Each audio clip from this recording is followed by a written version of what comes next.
Hello everybody and welcome back to the channel. My name is Matt and I do like video games, and in today's video we're going to be discussing what just happened with that PlayStation showcase because, listen, I don't know about you guys, I don't speak for everybody, but the general consensus between me and my friend group was that that was a stinker of a showcase. So we're just going to go over it. We're going to go over it, check out the highlights, check out the lowlights, and just talk about it in today's video. So let's get into it.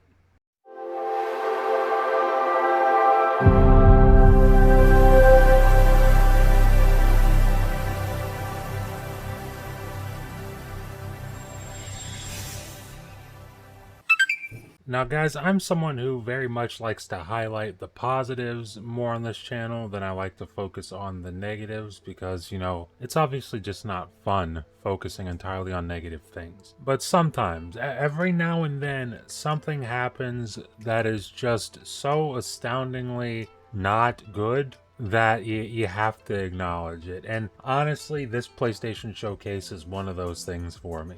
And guys, I'm going to be honest with you. I'm a gamer first and foremost. Now, obviously, I do prefer the Xbox platform. That's just my preference. But I am a gamer. I have all the platforms. I got a Series S in front of me. I got a Series X back there. I got a PS5 back there. I got a Switch back there. You can see behind... Yeah, you can kind of see it behind my blurred finger right there. I got a Switch back there. I got a Steam Deck over there. I mean, I got all the platforms, guys. I play everywhere. But for me personally, right?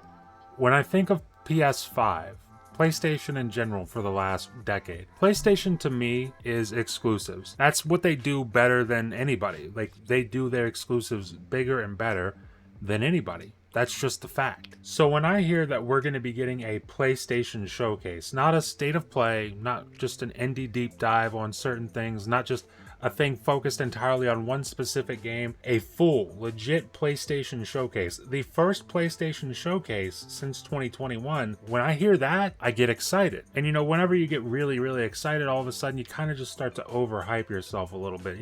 I was getting hyped for things like Ghost of Tsushima 2, and then you log on Twitter and you see Jeff Grubb say, look, Ghost of Tsushima 2 is not going to be there, guys, so don't get your hopes up for that. Well, I pretty much just checked that off my list. It's not going to be there, but that's fine. We'll be seeing plenty of other stuff, right? Listen, guys, I think the most annoying part of this showcase, the thing that disappointed me the most, was that this showed me absolutely no reason to be excited for my PS5 in the next year and a half. Now, let me preface that by saying they did end the show with Spider-Man, and we're going to talk about some other games that had me excited here in a little bit, but focusing in on Spider-Man first. They did end the show with Spider-Man. That is something to be excited about. But the reason I'm not so thrilled about it is because, well, I already knew about Spider-Man.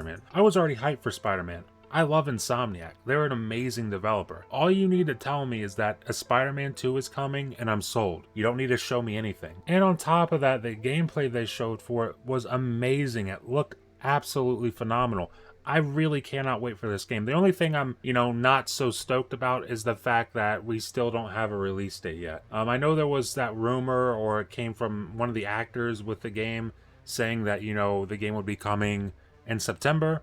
They did not confirm that at this show. So if it's coming in September, we still do not know that for sure. Now, let me also say why I didn't like that presentation of Spider-Man 2. I'm someone who, when I play a game for the first time, I want all the surprises. I want to be in awe of the game, especially if it's something I'm really excited for. Like, I don't want to see the wingsuit and the gameplay. I want to find that myself. I want to be able to have that first moment of realizing, hey, I have a wingsuit. That's probably a really awesome moment. And now it's kind of just spoiled for me because I know going in to expect, hey, there's going to be a wingsuit in this game. You see what I'm saying? It's kind of a lose-lose situation for Insomniac because obviously we want to see gameplay. I mean, I'm not going to say no to seeing gameplay of it, but at the same time, you don't want to spoil the surprises of the gameplay. Just kind of a lose-lose situation. On one hand, I really enjoyed the gameplay. On the other hand, I'm like, I kind of wish you didn't show me that. Now, that was the big PlayStation exclusive at the show. The big one, that caught my eye. Obviously, Spider-Man 2 is pretty much on everyone's radar at this point. We all know about it.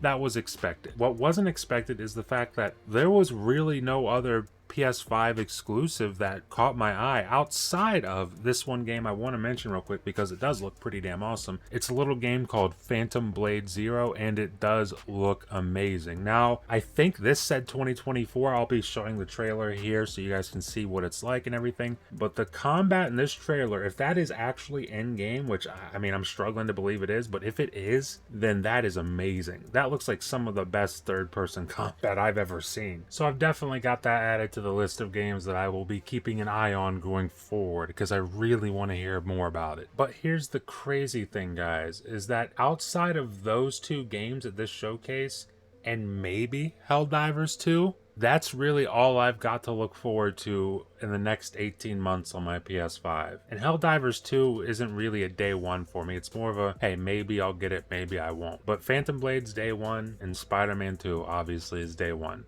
Outside of that, I've got nothing really that I can look forward to and say that, hey, I'm going to be booting up my PS5 for this specific game. And when the backbone of your business, the backbone of the PlayStation brand has been banger exclusives for the last decade, and you give me that to be excited for in the next, year and a half to 2 years, that's not enough. That is not enough. And guys, I think this tweet from Xbox is the perfect tweet to sum up that PlayStation showcase.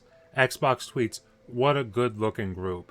And look at this. It's just all the games from that showcase coming to Xbox. Immortals of Avium, I'm getting that day one. That's July 20th, I believe. That game looks awesome.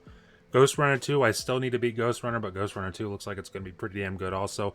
Marathon, Bungie is bringing back Marathon. They're making it an extraction shooter. It's coming to all platforms. I can't wait to check that out. I'm assuming it'll probably be free to play if, they're following the Destiny model. We'll see though. Metal Gear Solid 3 Remake. I've never been huge into Metal Gear Solid. I tried to get into Metal Gear Solid 3. The gameplay is just a little bit too dated for me, so this remake might be right up my alley to modernize the controls. Alan Wake 2, I need to beat Alan Wake 1. I have the remaster. I need to get through that. Assassin's Creed Mirage, I'm pretty hyped for that game as well. Teardown, this is a game a lot of people, I think, sleep on. Teardown, check it out if you haven't already. It's like a physics-driven game where you just blow things up. You just destroy things, and it's a fun time. I played a lot on my Steam Deck. Then you also got Dragon's Dogma 2. I mean, I know a lot of people are hyped for that. I hope they enjoy it. Not really my thing. You got Plucky Squire. Not really my thing. Although, you know what? I can't lie. It does look interesting. Maybe I will check that out. It does actually look kind of interesting. Then there's this game called Neva or Neva. I'm not entirely sure how to say that, but it's a really beautiful looking game. Not my style of game, it doesn't look like, but the art style is very impressive looking, honestly. Then you've got Cat Quest, I think it's called Pirates of the Caribbean, which is just, hats off to them for that one. And then you've got the Talos Principle 2. So, there is a lot there to look forward to as far as third party goes. And that was really my only problem with the show, and it was a big problem, was that I went in expecting big PlayStation exclusives to be announced because they said they were going to be revealing new IPs in the PlayStation universe. Now, they did reveal more PlayStation IPs that, I didn't mention, but I'm not super excited for those. They announced a game called Fair Game. Seems like it's going to be a little bit like Payday, but that's from Haven Studios, the studio that Jade Raymond is heading up. So that should be good for people who, like Payday or like that kind of game. And then we've got this game here. Apparently it's called Concord. It's a new PvP multiplayer FPS from Firewalk Studios by PlayStation. Now, this is interesting because when I watched this trailer initially, I wasn't really impressed. I didn't know what I was watching. All I saw was a really like a gyrating burger. We're gonna see it here in a second, I think. Yeah, there it is. You got a gyrating burger there. You saw a gun. I had no idea what the game was when I initially saw that trailer. So I didn't really get excited, but the fact that, hey, it's a new PvP multiplayer FPS game, first party from PlayStation, that has me interested. But again, the trailer did absolutely nothing for me. I need to see more of that game to be even remotely excited. And guys, that really seemed to be just a common theme throughout the showcase for PlayStation's first party games. Obviously, we saw Spider-Man 2 and it looks amazing. You can't deny that. It looks fantastic. But the other games that they showed, as far as first party, it was like, what is this? They opened the show with Fair Game. Like this heist multiplayer game, looks like Payday, kind of gives off those same vibes. And it's like, okay, but what is it? Because you showed us a CGI trailer for it.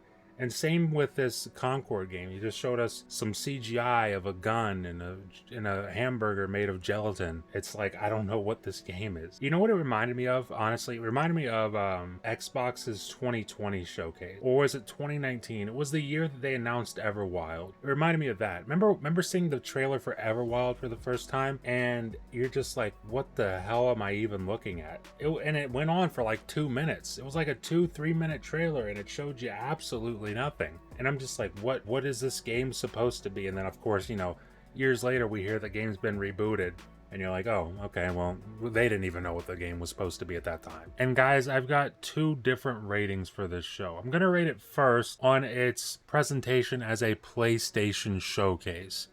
And as a PlayStation showcase, I give this a very firm 4 out of 10. This was quite underwhelming as a PlayStation showcase. And the only thing that stopped it from being even lower than that is the fact that Spider-Man 2 looked really good. Like, it looked a lot better even than I thought it would, and I was thinking it was going to look good. So as a PlayStation showcase, a firm 4 out of 10 for this show. Now here's what's interesting. As a third-party showcase, I give this an 8 out of 10, maybe a 9 out of 10. In fact, you know what? A 9 out of 10. I give it a 9 out of 10 as a third-party showcase. If this was Summer Games Fest, this would be a certified Jeff Keighley banger. I mean, it's just baffling to me that this PlayStation showcase really only served to make my year on Xbox better. And guys, again, I'll bring it up here, this tweet from Xbox. I quote tweeted it where they listed all the games coming to Xbox from that showcase. I quote tweeted it and I said, Ghost Runner 2, Immortals of Avium, Marathon, Metal Gear Solid Snake Eater Remake, Alan Wake 2, and Assassin's Creed Mirage. Add Starfield to that list, I'm gonna have an amazing rest of the year on Xbox. And here's what's funny, guys. When I tweeted that, I didn't even see Teardown. I thought Teardown was a PS5 exclusive, so you can add Teardown to that list as well. This showcase was great for games, right?